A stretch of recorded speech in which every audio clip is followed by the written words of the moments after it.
নমস্কার। 20 জুন এই দিনটা প্রত্যেক বছর আমি একটা করে টোটকা দিই। খুব ভাইটাল দিন, খুব গুরুত্বপূর্ণ দিন।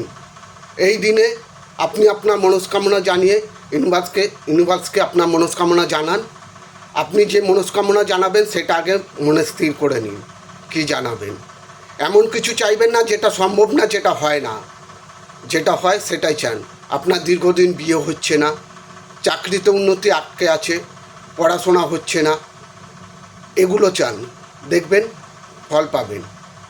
কিন্তু এটা করতে গেলে কি করতে হবে? আপনাকে বাজার থেকে একটু তুলো নিয়ে আসতে হবে, একটু মাখন, একটু ঘি, একটা মাটির প্রদীপ, 21টা লবঙ্গ, একটা নতুন পেরেক, একটা বড় সাইজের লেবু, যে কোনো লেবু তো হবে না, পাতি লেবু নেবেন।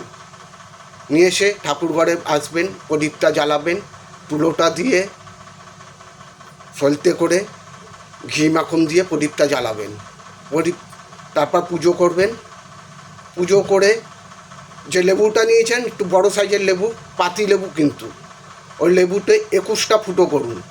ফুটো করে যে আপনার কাছে যে 21টা লবঙ্গ আছে, এই লবঙ্গগুলো ফুটো দিয়ে গুঁজে দিন, ভেতরে ঢুকিয়ে দিন। ঠিক আছে?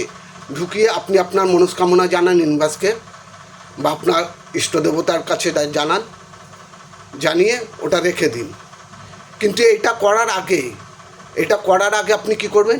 আপনি তো হট করে নোংরা জামা কাপড় পরে ঠাকুর ঘরে যাবেন না।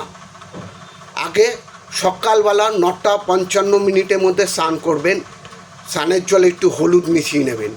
এই হলুদ মেশানো জলে চান করবেন। চান করে শুদ্ধ হয়ে গিয়ে পুজোর ঘরে যাবেন। পুজোর ঘরে গিয়ে এই ক্রিয়াটা করুন। করে আপনি আপনার মনস্কামনা জানান, জানিয়ে চলে আসুন। আর যে প্রদীপটা আছে ওটা কম করে 10 মিনিট জ্বলতে দেবেন, তারপর নিভিয়ে দিন, অসুবিধা নেই। কম করে 10 মিনিট কিন্তু প্রদীপটা জ্বলতেই হবে। ঠিক আছে? চলে আসলেন, আপনার অধীনের ক্রিয়া শেষ হয়ে গেল।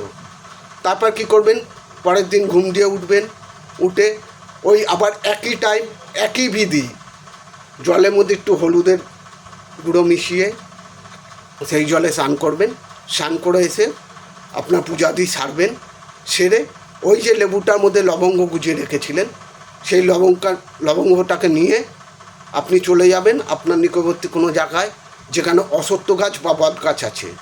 সেখানে কি তার যে নিচে গোড়ায় কুটিরে যেখানে লুকিয়ে রাখা যায়, সেই জায়গাটায় ওটা বসিয়ে রাখবেন, যাতে কেউ ফেলে দিতে না পারে বা কুকুর বিড়ালে নিয়ে যায় না, ওটা যাতে নষ্ট না হয়। ওটা রেখে দেবেন। রেখে দিয়ে আপনি আপনার মনস্কামনা আপনার জানাবেন। জানিয়ে আপনি ওখান দিয়ে চলে আসবেন। পেছন ঘুরে তাকাবেন না, কেউ ডাকলেও তাকাবেন না। ঠিক আছে? আমার ভিডিওটা যদি ভালো লাগে আপনারা অবশ্যই সাবস্ক্রাইব করবেন, কমেন্ট করবেন, লাইক করবেন, আর কমেন্ট বক্সে জয় মা তারা, জয় গুরু বামদেব লিখতে ভুলবেন না।